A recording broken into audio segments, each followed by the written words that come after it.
Assalamualaikum warahmatullahi wabarakatuh. Selamat pagi anak-anak.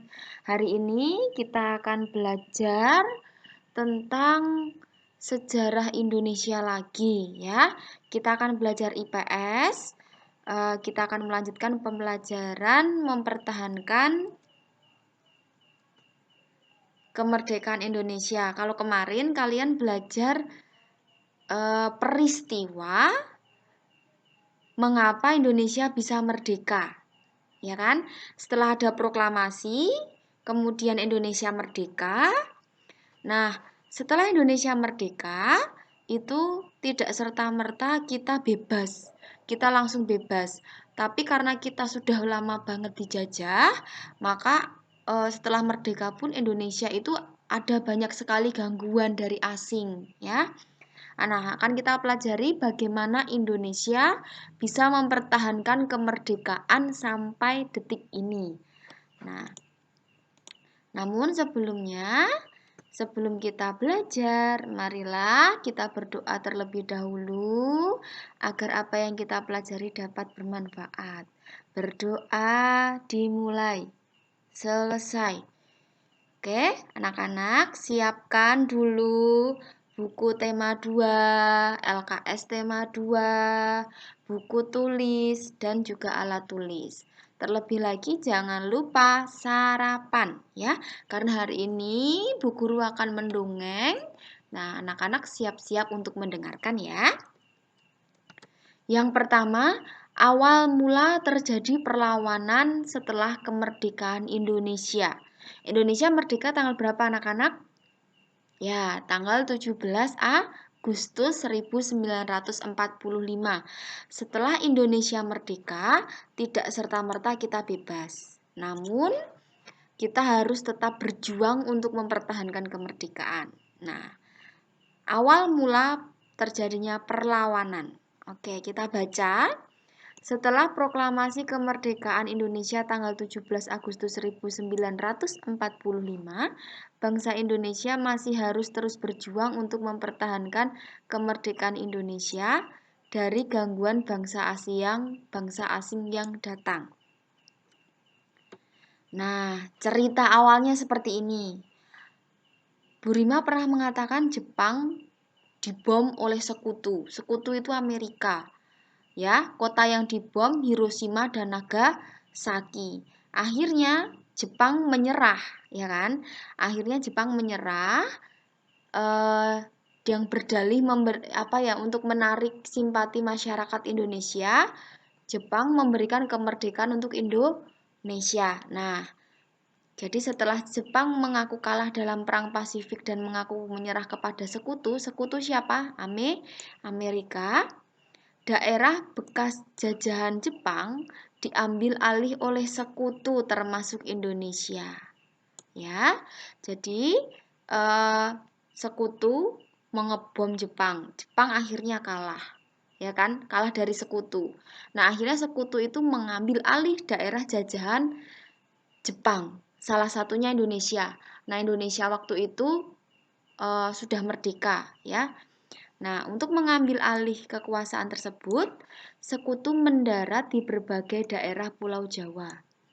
Nih, awalnya tanggal 29 September 1945, pasukan sekutu bernama Elite Force Netherlands East Indie atau biasa disingkat AFNI mendarat di Jakarta di bawah pimpinan Philip Christison. Apa namanya? Philip Christison, ya itulah pokoknya ya. Nah, AFNI ini adalah tentara dari sekutu. AFNI adalah tentara sekutu, ya. Jadi Indonesia merdeka, ya kan? Nah, setelah Indonesia merdeka, sekutu ini datang. Sekutu ini datang ke Indonesia pertama kali di Jakarta di bawah pimpinan Christison. Nah, setelah pasukan tersebut datang di Jakarta, ternyata AFNI ini juga datang di Semarang, Surabaya, Medan, Padang, dan juga Palembang. Nah, ini orangnya. Ini adalah Philip Christison. Ya. Kita lanjutkan. Awal kedatangan mereka disambut baik oleh bangsa Indonesia. Jadi sekutu ini, si Afnei ini awalnya tuh datang ke Indonesia disambut baik, ya. Karena bangsa Indonesia itu belum tahu bahwa Afnei ini ternyata ingin menjajah maksudnya ingin mengambil kekuasaan Indonesia. Nah, tapi akhirnya rakyat tahu kalau Afnei ini ternyata tidak datang sendiri. Jadi Afnei ini tidak datang sebagai sekutu sendiri, tapi ternyata Afnei ini diboncengi oleh Nica ini adalah Netherlands ini Civil Administration. Jadi ini adalah tentara Belanda. Jadi Indonesia itu ternyata tahu bahwa si Afnei ini tidak datang sendiri, tapi ternyata dia diboncengi oleh tentara Belanda. Nah, si tentara Belanda ini kalian tahu bahwa mereka 350 tahun menjajah Indonesia. Ya kan? Nah, rajeleh Belanda jajah Indonesia. Karena apa? Indonesia itu kaya raya. Jadi pengen dijajah terus. Nah, ternyata tentara Belanda ini ingin menjajah kembali Indonesia. Jadi meskipun Indonesia merdeka, Belanda itu datang lagi. Si sekutu diboncengi Belanda, Amerika diboncengi Belanda, datang ke Indonesia ingin mengambil alih lagi. Nah, akhirnya para tokoh semakin marah karena sekutu secara sepihak, sekutu Amerika ini ngepro belani Belanda. Akhirnya tentara-tentara Belanda sing disekap karo bangsa Indonesia ki diculke. Wis diculke dinai senjata meneh. Wis, dulu fisiknya orang Belanda sama fisiknya Indonesia ya jauh. Tentara Belanda kan tinggi-tinggi toh. Mereka saja fisik dengan kita sudah berbeda, apalagi ditambah senjata. Nah, ini menyebabkan Indonesia marah terhadap sekutu dan juga Belanda. Akhirnya setiap daerah melakukan perlawanan, ya. Daerah-daerah yang didatangi ini Semarang, Surabaya, Medan, Padang, Palembang. Nah, ini semuanya marah. Akhirnya mereka melakukan perlawanan. Ya. Itu awal mula perlawanan. Jadi nanti kalau ada pertanyaan, apa alasan bangsa Indonesia melakukan perlawanan terhadap sekutu?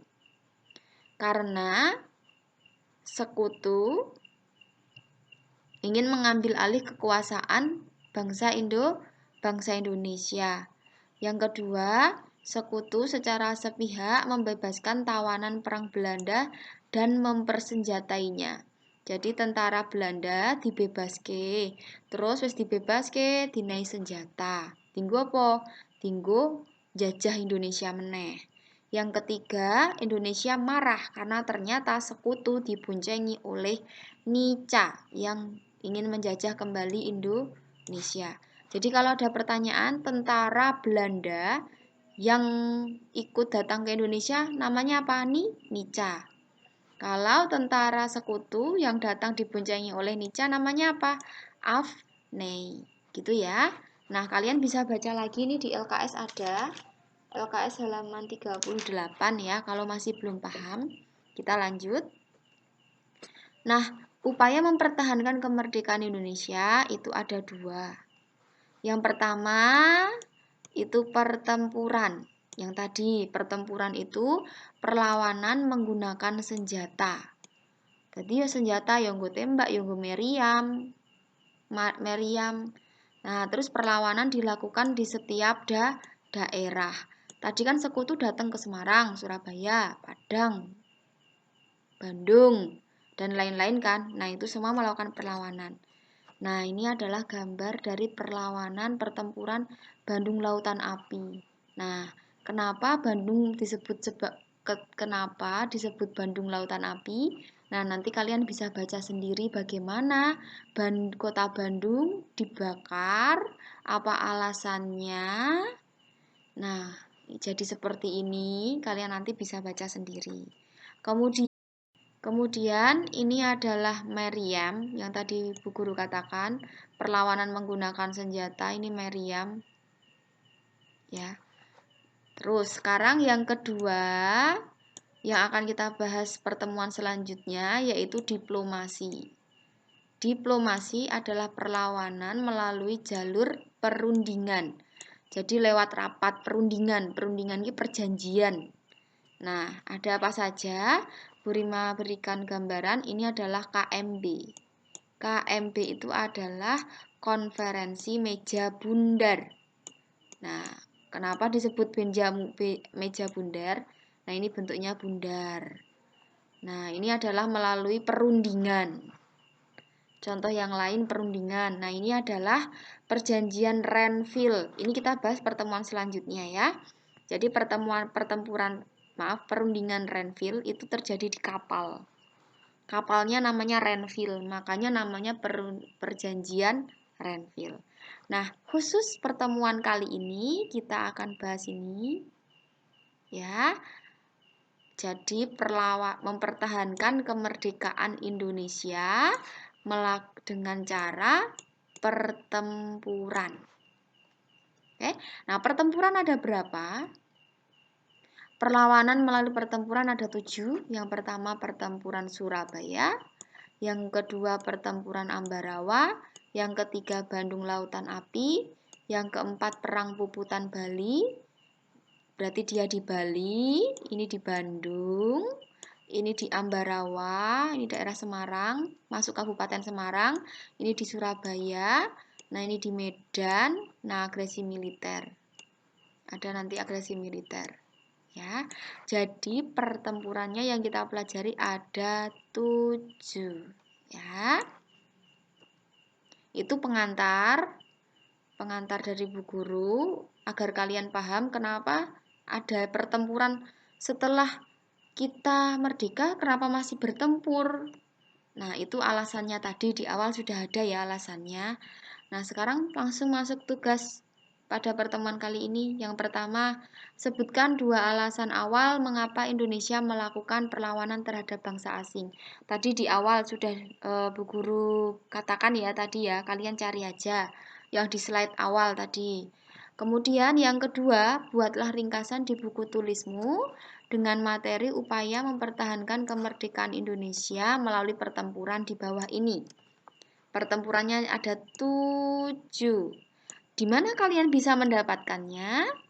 Bisa di buku paket tema 2, halaman 65-66, 44-45, dan 96. Nah, kemudian bisa juga ditemukan di buku LKS tema 2 halaman 37-39, halaman 44 dan juga halaman 51. Nah, nomor 1 itu tinggal kalian jawab aja. Jangan lupa ini ditulis alasan awal Indonesia melakukan perlawanan terhadap bangsa asing. Nah, yang nomor 2 ini Bu Guru berikan contoh. Jadi kalian nanti cari 7 ya. Kalian cari 7 ini. Nah, Bu Guru berikan contoh. Ditulis dulu judulnya, jangan lupa judul.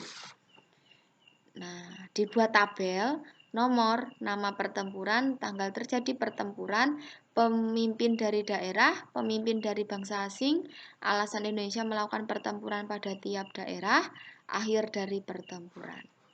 Nomor 1, Bu Rima contohkan. Nama pertempurannya adalah Pertempuran Surabaya. Tanggalnya, pertempuran dimulai tanggal 31 sampai 10 November 1945. Pemimpin dari daerahnya adalah berarti Surabaya, adalah Bung Tomo. Kemudian pemimpin dari bangsa asing itu ada 2. 1 AWS Malabi. Ini saat pertempuran tewas, akhirnya diganti oleh Jenderal E.C. Mansert, atau bacanya gimana ini? Prima tidak tahu, Mansert atau apa. Kemudian alasan Indonesia melakukan pertempuran pada tiap daerah. Alasan pertempuran Surabaya, jadi sekutu berdalih melucuti senjata tentara Jepang. Jadi si sekutu ngapusi nek arep melucuti tentara Jepang. Asline sekutu itu cuma ingin menguasai tempat penting di Surabaya, misal kayak kantor pos, stasiun, radio, dan lain-lain. Nah, ini kalian sesuaikan dengan bacaan nanti yang kalian temukan ya. Kemudian akhir dari pertempuran ditulis apakah berhasil. Kalau berhasil, alhamdulillah. Maksudnya kalau berhasil ya ditulis berhasil, kalau misalnya gagal ya ditulis gagal, ditulis alasannya. Nah, di sini saya contohkan berhasil mempertahankan kota Surabaya selama 3 minggu. 3 minggu Surabaya aman. Namun karena persenjataan kurang, Indonesia itu persenjataannya kurang. Alhasil rakyat banyak yang meninggal, akhirnya mereka mundur dan menggantikan tempat pertahanan itu di salah satu namanya Laber, namanya di Lebaniwaras, di desa Lebaniwaras, pusat pertahanannya. Nah, kemudian tanggal 10 November ditetapkan sebagai Hari Pahlawan. Nah, ini penting, biasanya ini keluar di soal-soal. Ya. Nah, itu contoh, nanti kalian sesuaikan ya. Tabelnya seperti ini, isinya disesuaikan dengan pertempuran. Nah, nomor 1 ini ditulis dulu, kemudian kalian mencari. Nomor 1 tadi yang Bu Guru contohkan tetap ditulis, terus kalian cari yang nomor 2, nomor 3, nomor 4, nomor 5, nomor 6, nomor 7. Ye. Paham ye sama tugasnya? Kalau paham, silahkan dikerjakan dengan sungguh-sungguh, tulisannya yang rapi untuk belajar. Ini adalah ringkasan yang kalian gunakan untuk belajar menjelang PTS di pertengahan September besok. Ya, Bu Guru akhiri, banyak kurangnya mohon maaf. Wassalamualaikum warahmatullahi wabarakatuh.